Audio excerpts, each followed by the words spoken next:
Welcome to Collector's Therapy, and today I will be reviewing the brand new Iron Studios quarter scale Daredevil Legacy Replica statue. But the question is this the greatest Daredevil statue yet?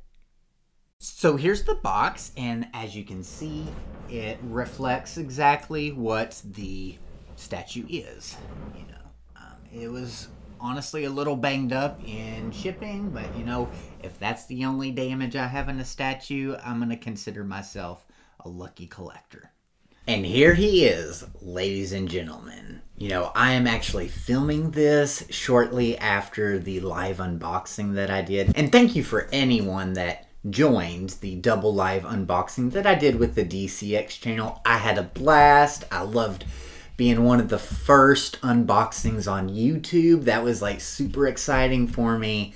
But honestly, I am still just like blown away by this. In a lot of ways, I'm speechless. Like, I don't know what to say because this thing, I think, is just so freaking awesome. The big question is gonna be, is this the best Daredevil statue yet? Or is the Daniel Bell sideshow piece better? Just to give a quick little spin around, I want to say that I absolutely love the base. It is just, as you're going to see when I do some close-ups, all this stuff, it looks almost like a lifelike sculpture. And what I do want to say about assembly is, honestly, assembly was fairly easy. The box had 2 layers to it, and everything was, there were no instructions, but I was easily able to kind of figure everything out. So if I can figure out how to assemble it with no other unboxing videos online or no instructions, I think y'all will have a fairly easy time with this. But let's get some close-ups, shall we? And we most definitely have to start with the base on this baby. And I'm still speechless, after introducing this and everything. This looks like an actual sculpture, like you would see on a building or at a church. Like, this is just absolutely incredible, guys. The wings do lock in through a magnet on both of them, and as you can tell, this second one is broken. But look at that detail of the wings. Is that not look like a sculpture? And you've even got some little engravings in here. So we're gonna spin this around. You've got a little column there, and you have a little baby angel, and there's some little damages across, and that feels like, very stony feel. So let's get a look at the behind of this sculpture. And when I first saw this, I'm not going to lie, I was a little worried that was going to feel really plasticky. But when you touch this, it definitely has a very stony texture. It definitely looks way cooler than a lot of the stony bases that you see in a lot of, superhero, Marvel, and DC pieces. So I was definitely satisfied with that. And now we have the stained glass, which is not as bright as it looked in the prototype and production pictures, but sometimes that can be expected. But I still feel like this really, really pops, even though it's not as bright or shiny. This is the side of the stained glass, just going down, down.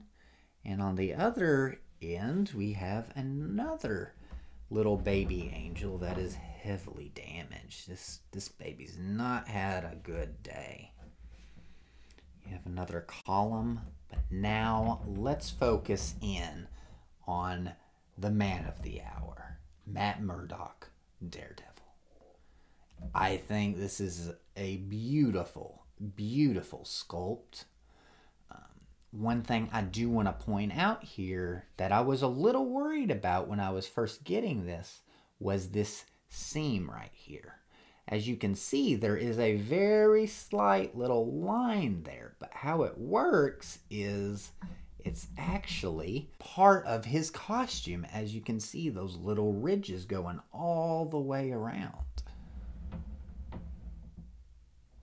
So in a lot of ways, this was a really creative way of kind of having the seam blend in with the rest of his costume, because when you take it out like that, it looks like that.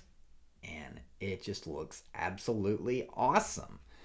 Another thing I really like is the texture of this. This and this, it feels like leather. You know, it's definitely got a leathery feel to that, even though it's obviously, you know, stone and polystone, and this is obviously way smoother, as these two, you know, have about the same feel.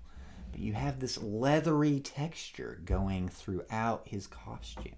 Of course, we've got the billy clubs, which, you know, his arms just kind of stick in like that. And you can have his billy clubs behind him. You could probably even have it in front of him if you wanted. You know, you have some ninja boots. I heard some people were a little mixed on that, but it works for me. And again, you've kind of got another leathery texture.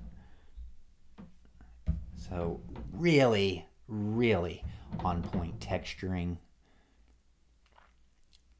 Wow.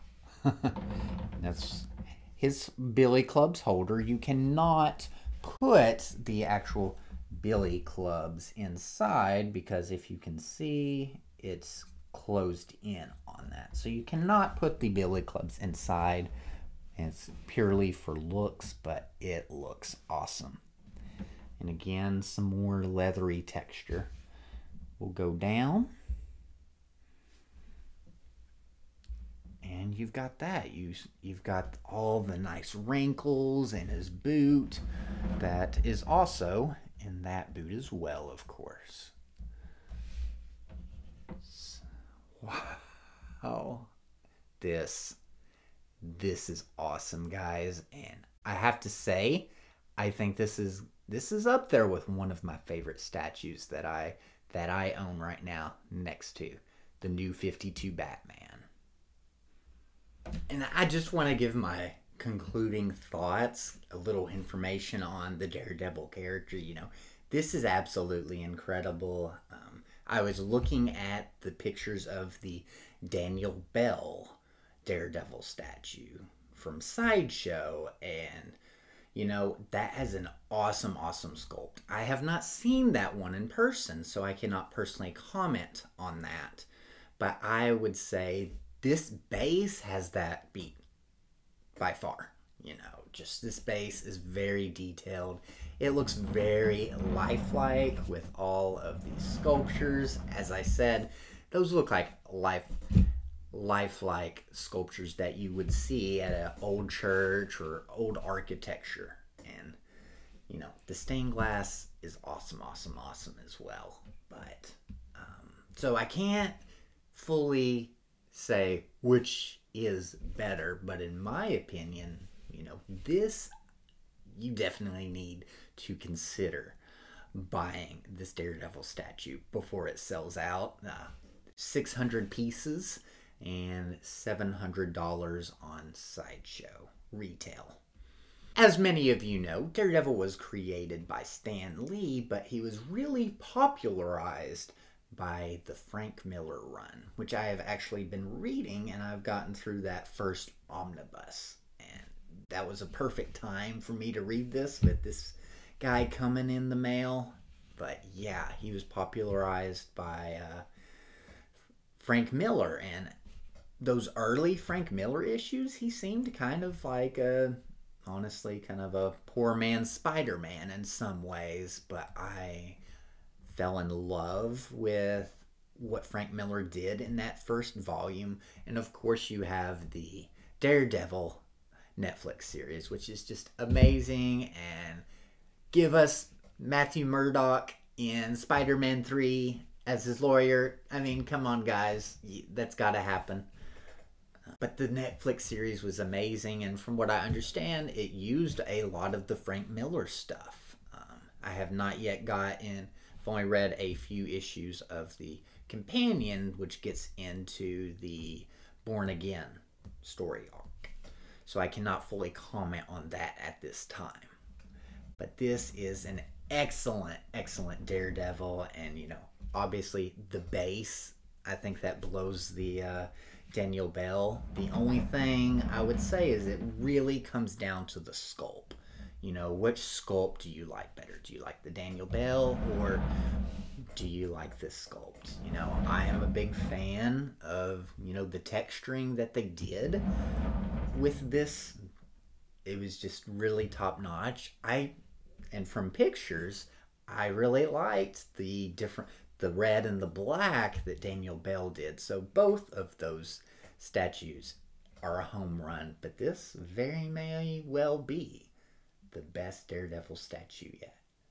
So let me know what you guys think. Is this the best Daredevil statue you've ever laid your eyes on? If you have the Daniel Bell and you prefer that, let me know why. But this has just been an absolute pleasure to share with y'all. I hope you enjoy it. I'm super stoked if you can't tell, and if you're getting this in, you are in for an absolute treat. So if you like this video, click that like button, comment down below, and don't forget to subscribe, because hey, I've got more. I've got Spider-Man, and I've got some XM pieces that are coming in. Dr. Octopus, Sabretooth, those are on their way as we speak. So you definitely want to subscribe so you can keep up with all of these new statue reviews that are going to be coming.